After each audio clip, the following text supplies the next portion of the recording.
Do you actually have people start to join us now? Okay, yes, Yeah. perfect. All right, early. Okay. All right, so welcome. And today we are going to talk a little bit about Agile coaching and what I mean by that it's for lazy leaders, and lazy with a quotation mark, okay, which is not really lazy, but how we can use some of the techniques and some of the competencies to actually enable and empowering the teams so that we are not fighting on our own, okay, as leaders and as managers or as Agile coaches. So bring the team with us on this journey. So how are we going to deal with our webinar today? So very quickly, and we're going to have a very quick greeting session, and we're going to do a bit introduction about who I am and who Leadership Tribe is, and we're going to talk a little bit more about Agile coaching. Yeah, what does that mean to us? And then let's talk about facilitating and coaching and how leaders can use this as tools to enable and empower people in your teams. Yeah, and obviously nothing comes in vacuum, and we need to put things back to the context. So let's try to have appreciation of the stages of your team maturity, and from there, what is the role that you as a leader need to play, so that you can help your team to maximize their potentials and to deliver wonders, okay, to create results. And then the last part, I want to talk a little bit about trying to understand your current scenario and how you can design your journey from here. And lastly, we're going to finish the session with a little bit of question and answers, whatever you want to ask, and we can spend a few minutes to discuss about that as well. All right, okay, so let's kick off with our journey today. What are we intend to do? So first of all, we talk about Agile coaching, okay, and what does Agile coaching actually mean? And there are some organizations, some clients who have been working with, we talk about Agile a lot, we talk about coaching a lot, but we might not necessarily be on the same page with regards to our understanding. Yeah, so that's why it's essential for us to have a general discussion and let's talk about what we know about. Yeah. So one of the key things which I love to use a lot is Lisa Atkins' Agile Coach Competency Framework. And the reason why I like it is because it's really clear. It's like a map, trying to help you to understand. So if you imagine this as a map under your feet, okay, so as an Agile coach, you are literally, working through different stances. And let's say, for example, at the very top, you have got Agile and Lean practitioner. So you're working in Agile environment, you have your role, you have your function, you are performing that role and function day in and day out. And that means you are living and breathing that Agile value, you know the manifesto, the Agile ways of thinking, ways of working, and the mindset. So that's what you do on a day in job, right? So if you look at it, okay, so I have been working on this role for, let's say, 3 years. I've got a lot of experience knowing what I do, understanding the context. So if I have got someone joining the team right now, I can literally sharing some of my knowledge, teaching the person something which I already know. And it can be knowledge, skills, like what is relevant to our domain of work. And literally by imparting that knowledge to the people, to the individual, in the hope that this knowledge will help you to create value for the team. Okay, so this is what we mean by teaching. And then when we talk about the mentoring in a way is similar because we are also sharing our own experiences and knowledges. And being a mentor, you are the subject matter expertise. Okay, so like what is the industry like, what is the domain like, and what is the work like. So you can impart some of your knowledge and your experience to your mentee. So with that, literally, you are sharing them your experiences and let them make a decision in terms of what they want to do with information or experience which you've shared. Okay, so if you look at it, if we're teaching someone or if we're mentoring someone, we are sharing the content. That's what we have. Okay, so we're content sharing. Now, if we flip it and if we look at the right-hand side of this diagram, we have got professional coaching and facilitating. So this is slightly different because in these two, when you are adopting these stances, you are not sharing content anymore. What you're doing is, as a coach, what I'm trying to do is I'm trying to work with the people. I'm trying to work with the person to identify, what is it that they are trying to achieve and how can I, by adopting the right skills to help them to realize their potential. right? And then on the facilitating perspective, again, I'm working with a group of people and I'm not sharing any content, but I'm worried the process for those people to come and work together and to identify the goal, like what is it they're trying to achieve as an outcome. And then I'm facilitating the process for them to achieve that. So literally, when you're working in the stance of coaching and facilitating, you are guarding the particular process. So in that particular process, you are working with the people. So you are leveraging on the wisdom from the crowd. Okay, and these are the things I want to focus a bit more today, because that's the key of how you can actually have your feet on the table and become a lazy leader. No, I'm just kidding. But these are the key of how you can bring the team with you on the journey. Yeah, so I'm going to focus a bit more on this today. And just very quickly on the bottom, we have got the domain knowledge as well. So this literally says, what is your area of working?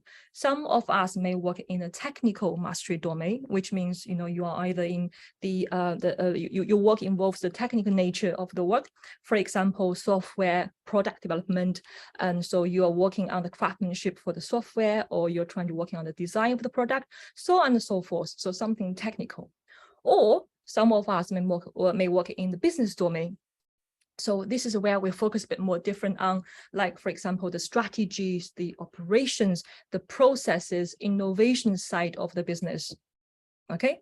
And like myself, and some of us might have worked in the transformation mastery domain, which is literally we are focusing on change. Okay, so how can we deliver change? How can we work with the leadership? How can we drive organizational change? How can we develop people and transform people and evolve the way of working in our culture, so on and so forth. So this is a general guidance, okay, in terms of what does that looks like. And as I've mentioned, when we talk about Agile Coach, you can adopt different stance and as you are on this map. Yeah. So in summary, okay, let's bring everything. We talk this much about the stances Agile Coach can adopt. What do we mean by Agile Coaching then? Okay, what do we mean by Agile Coaching? So let's take a look. We talk about Agile Coaching can help us, enable us to adopt different stances. And then from there, we can literally use different tools, different stances to improve the ways how we collaborate as a team. Yeah. So in that sense, it can help us to grow and foster our team to become more effective and to become more cohesive as a unit. Okay, so we are one team. How can we work as one? And apparently, Agile Coaching, what we're trying to achieve is we're trying to empower people, enable teams, and we're trying to enable, like probably even from the organization perspective, that how can we improve our ways of working? How can we implement agile ways of working? And then from there, how can we change people's mindset, people's value systems, these kind of things. That's what we're focusing on as well. Okay, and as well as we're working with team, right? Team, sometimes they go through hard times, we have obstacles, we have challenges, and how we can actually work with them, saying that, okay, this happened, which is fine. How can we work around that? How can we find better solutions? How can we improve our performance? So that's something which we need to focus on as well. Yeah, and also start with the end in mind. What is it we're trying to achieve? What outcome we're trying to get? What is it that we are collectively working together? How can we optimize the way how we deliver value to our customers? And then for that, we can improve the services, improve the products, and improve our solutions so the customers are actually happier. They get their products quicker, faster, and then they will be more satisfied about what we do and what we provide to them. Okay, and as you're probably aware, being agile, we are working in this uncertain environment. Yeah, so everything is changing, everything is uncertain. There's a risk in everything we do. So do we actually get the chance to embrace what that is for us? And then we're trying to adapt because things are changing, and because we are flexible, so we can constantly adapt to changing priorities and make sure that what we are doing is driven by value and deliver what is needed by our customer. Okay, and lastly, Agile is about continuous improvement. So what are we doing to implement changes and to actually enable this culture. So what we do every day, day in, day out, is any opportunity for us to improve the way how we work together? Is any opportunity for us to improve the technology which we use? And then let's work from that end, and then let's work together to cultivate the culture of working together, improve, and getting better and better in what we do and what we deliver. Okay, so this is a little bit about Agile coaching and what does that stand for. Okay, now why we are saying facilitating and coaching are the most important too. And this is what I realized when I was working as a consultant. Okay, I realized I'm working on my own and I'm literally delivering value as a person. So I'm good at my job and I'm doing my job. And after I do my job, I change into the next project and do something else. But since I made this transformation of myself in my own journey, become Agile coach, it almost strike me in the sense that I'm not on my own. I have the team behind us. I have got all these talents, these ideas, these opinions, which are so valuable that together, if we manage it well, if we use it well, we can create so much more value than what I can do on myself. And this is where I strongly realized two things, which I provide a quotation here, okay? So for one, you can only do so much. But if you teach other people how to fish and enable them to fish, you can almost harvest on the fish you get. Okay, that's one thing. And the other thing I learned is, as a person, I can only achieve so much. And honestly, it's not about me. Yeah. So if I want to go fast, I can go alone. That's no problem. As a consultant, I can do it.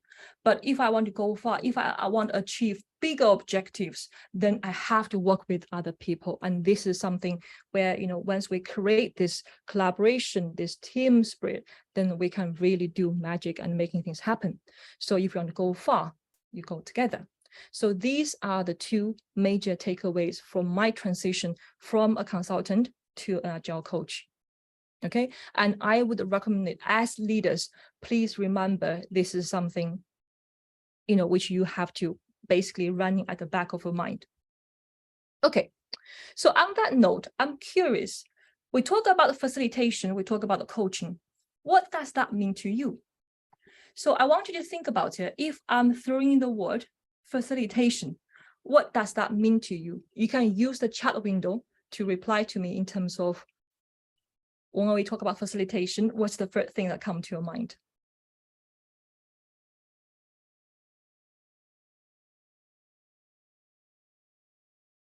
There's no right or wrong answer. Okay, so please don't worry.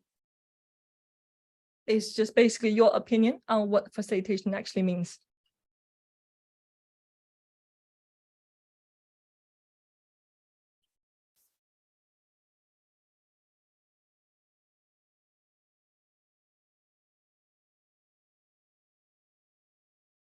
Okay, I've got something popping already.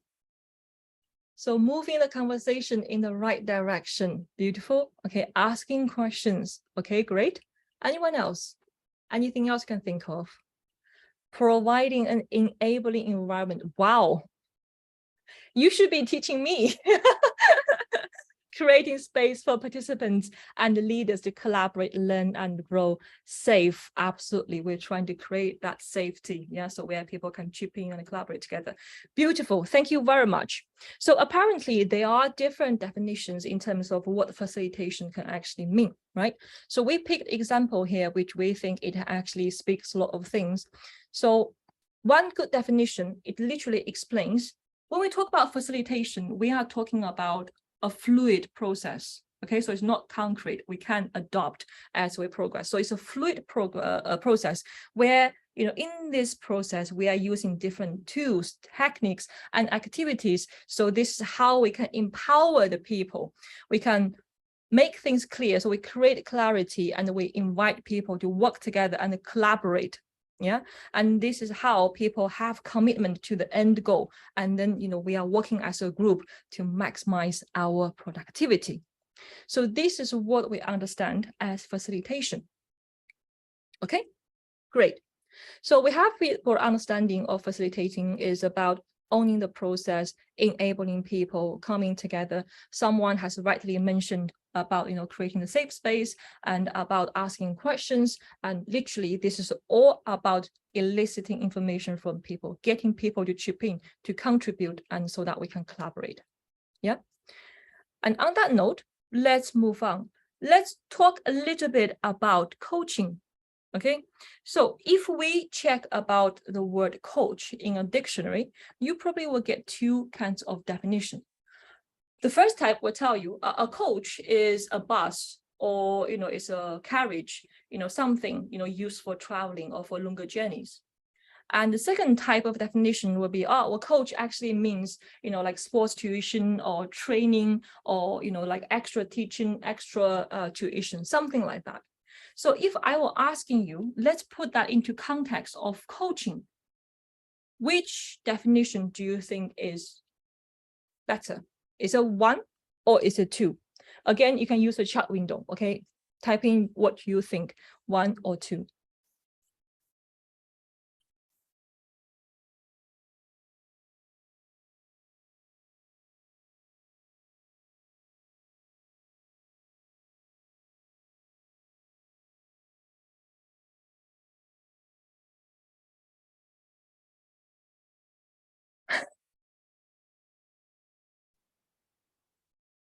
I really love it because someone is saying, oh, what's third one? Yes, there'll always be a third option.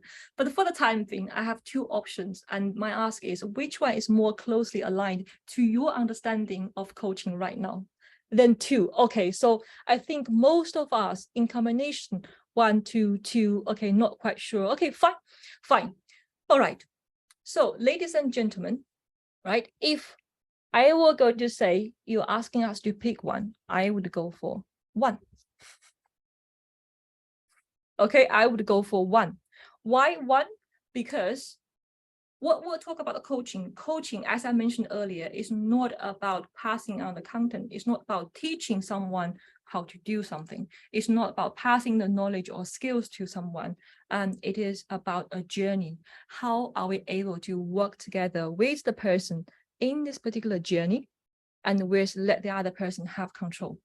So literally, what we're doing is, as per definition by ICF, International Coach Federation, we are partnering with client in a thought-provoking and creative process, which may inspire them to maximize their personal and professional potential. So when I was explaining this to someone else, I actually used an analogy like a car journey. So imagine you are the coach, okay, and you are working with your coachee on this journey to help him or her to achieve their objective. So what are you doing is, literally, the coachee is in the driver's seat, and then they will decide where I want to go, okay, what is my goal, where I want to go, and how fast I want to reach there.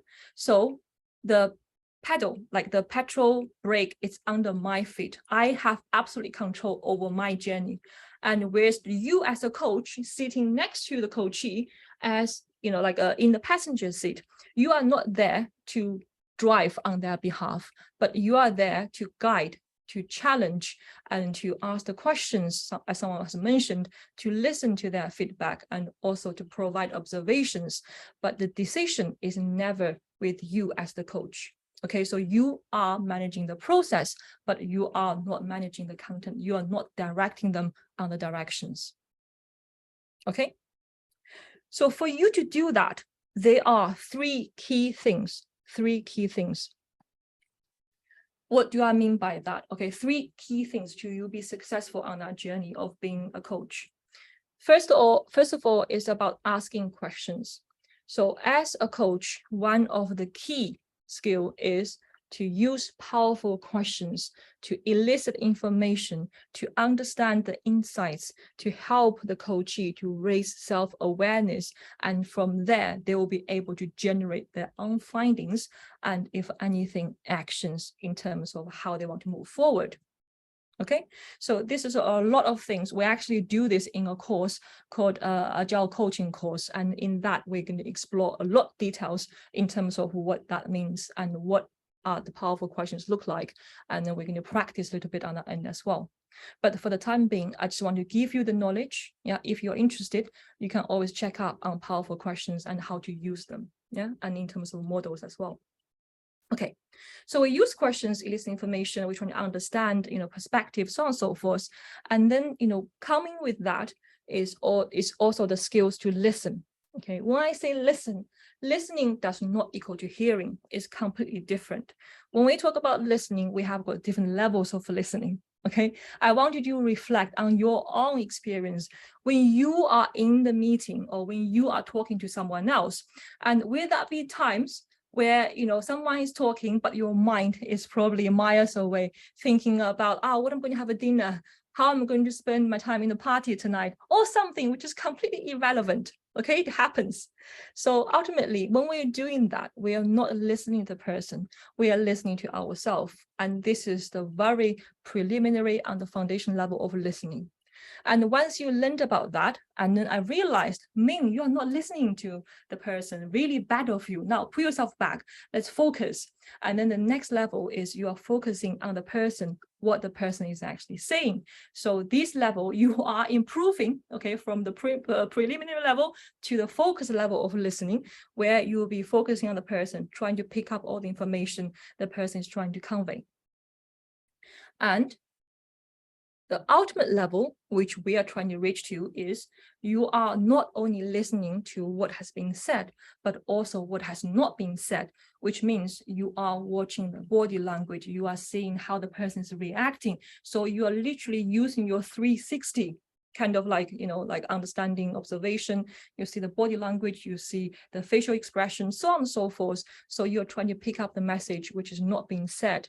So it's a verbal plus non-verbal, and that's the ultimate level of listening we want to promote you to, right? So we're trying to listen with all ears and all eyes. Okay, and the last one I've got here is about observing and sharing feedback. So again, this is very important because as a coach, based on what you have seen, based on what you have observed, and then you can become a mirror, right? So literally you're like a mirror in front of a person and you are sharing your feedback in a non-violent way. Okay, so this is the fact. This is something which I have observed, and then this is something which I think it might help you if blah blah blah blah blah. So you're holding a mirror, helping the person to raise self-awareness, and you're sharing feedback so that you helping the person to raise self-awareness, to become aware of something which they might not know before. Okay, so all these things plus together, you have grasped the foundation of becoming a very successful coach. Okay, so these are some of the things I want you to take away. All right, so on that note, I want to take a pause, and I want you to take a pause as well and have a think about it. How are you doing with regards to the 3 different perspectives? And if it's something which you want to start doing, what would that be? Okay, have a quick reflection and we'll move on from here.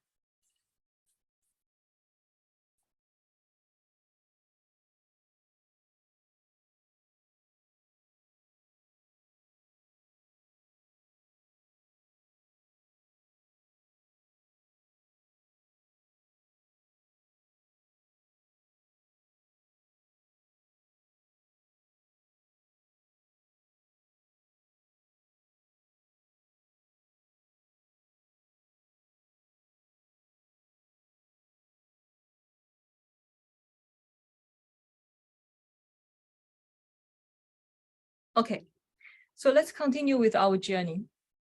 So we understand a bit about facilitation, we understand about the coaching, and as I've mentioned before, this is all great, but it doesn't mean that I learned how to facilitate, so let me facilitate, or I learned how to coach and let me coach. It has to be fit for purpose. What are you going to use it for? Is the context appropriate for you to adopt and then become the coach or the facilitator? So this requires us to have a very good understanding of our own environment. And when we're working with our teams, we also need to understand what is the level of our teams right now. What is the maturity level? Are we in the space where we need some teaching support guidance, or are we in the support which we can facilitate some team discussions so that we can help each other and move forward? Okay, so if I want to put this into a model, so this is Tuckman's team development model, which you might have heard already. Yeah. So here we're using the 4 stages, which is forming, storming, norming, and performing. So for those of you who probably haven't heard of it, in the team forming stage, there might be lots of questions because people are new and we're not exactly clear of what our roles are, what our responsibilities are, and we don't know what we are here for. We are not clear about objective. So this is where, we are testing a lot from each other. We're trying to understand the system, understand each other. And then, we are eager to learn, but at the same time, we don't know much. Okay, so we're trying to stick to the safe topics maybe. So in this forming stage, okay, as a leader, you can't say that, okay, I'm just going to coach you, because when things are not clear, you need to provide direction. You need to take the lead and then tell people, saying that this what I expect you to do. This is what needs to be completed for us to do X, Y, Z. So this is where you need to provide a very quick response so that you set directions and the team actually knows which direction to move forward to. Okay, that's the forming stage. And moving on, so we have the storming stage, and you will see that this is a dip because this is where the team probably, will not be very effective because there's a lot of things happening, and as team members trying to establish themselves, and there's lots of, like things happening, and there might be, some disagreement happening in the team. There might be resistance of doing things, and you will have a lot of challenges because the people might have competition, and this is where, probably effectiveness wise is the lowest because we're in this storming stage trying to establish and going through those emotions and conflicts. Okay, so what is key here is, as a leader, you need to think about, okay, where are we in now? Those things are happening, great. How can we start to normalize some of the things which we do? How can we keep the team focused on its goals rather than the emotions? Oh, they did this and they pissed me off, or I've done this, I've upset someone else. So let's focus a bit more on the goals, and instead of being distracted by relationships, emotions, and then sometimes this might require you working in as a coach, understanding, asking what has happened, what are the way out of this, and then collate these ideas, and we can move up. Okay, we can move up and move forward towards the further development stages. And as we become like a more normalized team, we are moving to the norming stage. And this is where we start to reach consensus. We start to get into agreement, saying, okay, this is how we're going to do certain things. And the roles, responsibilities become more clear. Okay, so we now know what we're doing, and we accept saying, okay, this is what I do, this is what other people do, and how we depend on each other, so on and so forth. And then things will start to make sense, and then people start to feel ease, saying, okay, now we get a bit understanding, a bit more grasp over things, and they'll become more engaged and supportive. So during this journey, okay, as a leader, it's essential for you to recognize the team is actually making progress, and then how we can help them and then facilitate further development, how we can facilitate discussion to enable the team to collaborate further. Yeah, so this is where you need to facilitate, you need to understand things, and then provide feedback as the team is progressing. Okay, and moving on. So as we are getting clear on things, getting more clarity, and the team will start to perform. So this is where we have got a high degree of autonomy, and the team is very clear on our vision, our goals, and we're working together, seamlessly, and we're trying to achieve our goal. Okay, so when you are in this particular stage, you will be laughing as a leader because you will be literally, okay, probably just step aside and watch the team do their magic because the team is now mature and they are performing. So ultimately, you can delegate your task to the team. Okay, you can let them do that thing, and at the same time, and you are going to probably, provide further coaching opportunities if we want to do something, and if we want to continue the momentum of us being a wonderful team. Okay, so as you will see, as the team is developing, as your environment is changing, and then your role as a leader will change accordingly as well. There are times you need to direct, there are times you need to tell, and there are also times you can facilitate and coach. So be aware of that change. Okay, So let's have our vision. So when we are having this team in the high performing stage, and this is where 1 + 1 is more than 2.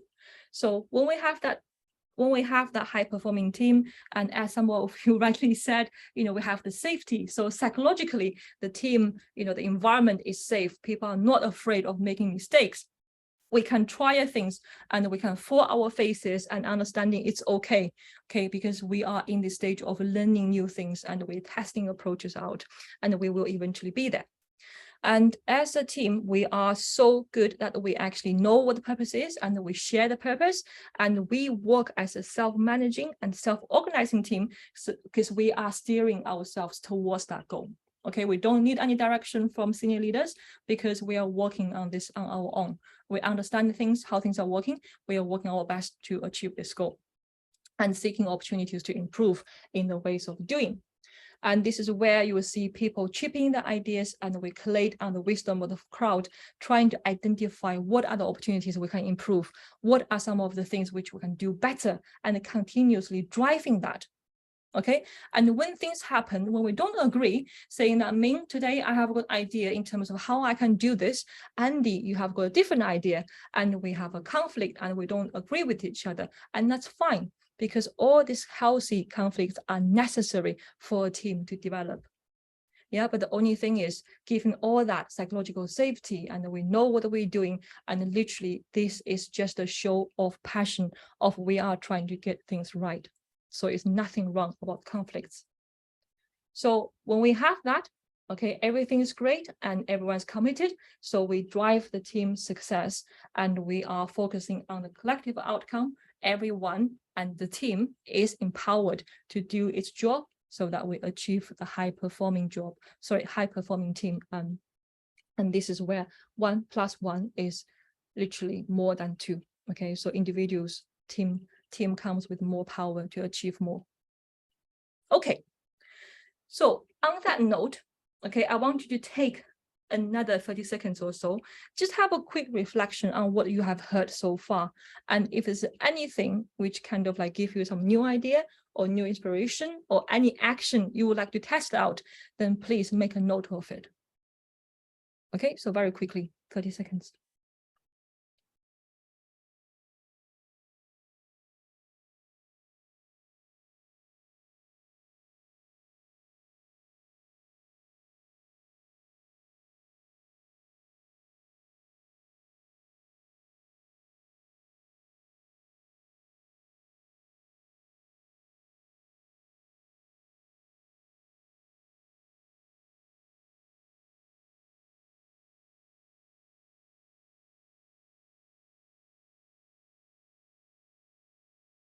Okay, so we have heard a lot of things, and ultimately I want you to be aware that the action lays in your hand. Okay, so you have the power to decide what you are going to do or what you are not going to do.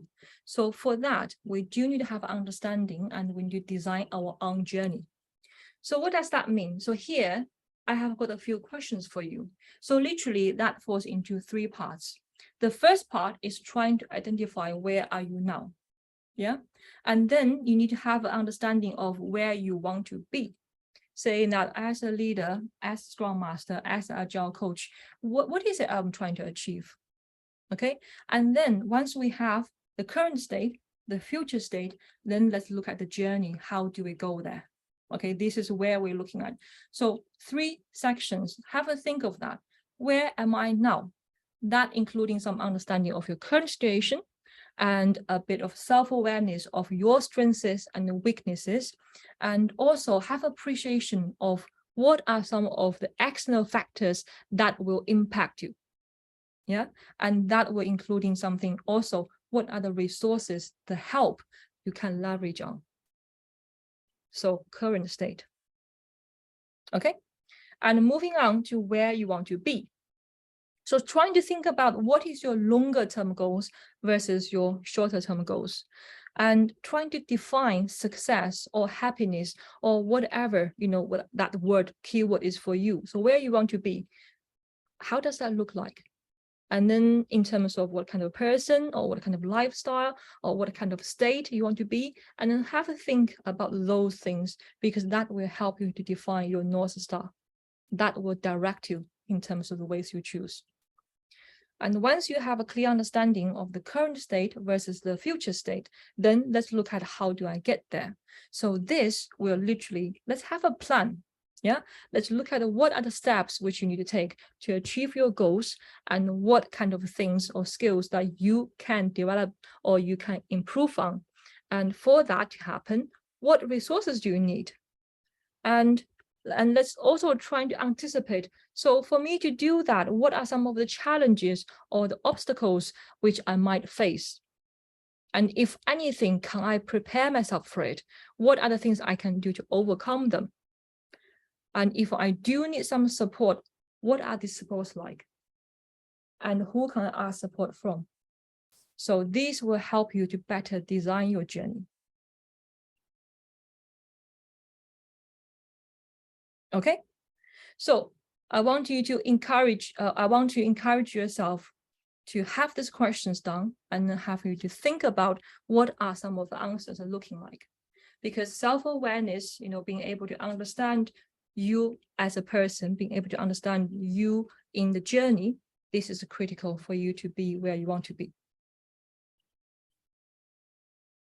Okay, so I have finished the content. Okay, what I want to do next is giving you a little bit of the pathway in terms of if you want to further develop yourself, what are some of the qualifications which you can take. So I see Agile provide a number of certified trainings, and this is where we can see different paths. So you have got the Agile team coaching path, which is on the top. You have got the fundamental ATF, ACC, for team facilitation and the coaching. And this is something which we talked about. Or you can have the next level, which is bring everything skill up to the enterprise level. So on the enterprise coaching journey, you can have the ENT and CAT in terms of enterprise Agile coaching, as well as the coaching Agile transformations. Also, if you're saying that, oh, I'm working as a CEO, I'm working as a leader in the organization, and how can I bring agility to your organization? There's agility in leadership path as well, LEA, okay, leading with agility, as well as people development.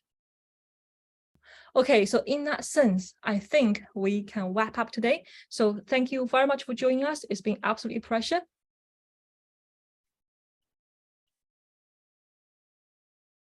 Okay, thank you very much. Have a lovely day, afternoon, wherever you are, and I will looking forward to see you in the next webinar. Thank you. Thank you very much. Take care. Thank you. Bye-bye.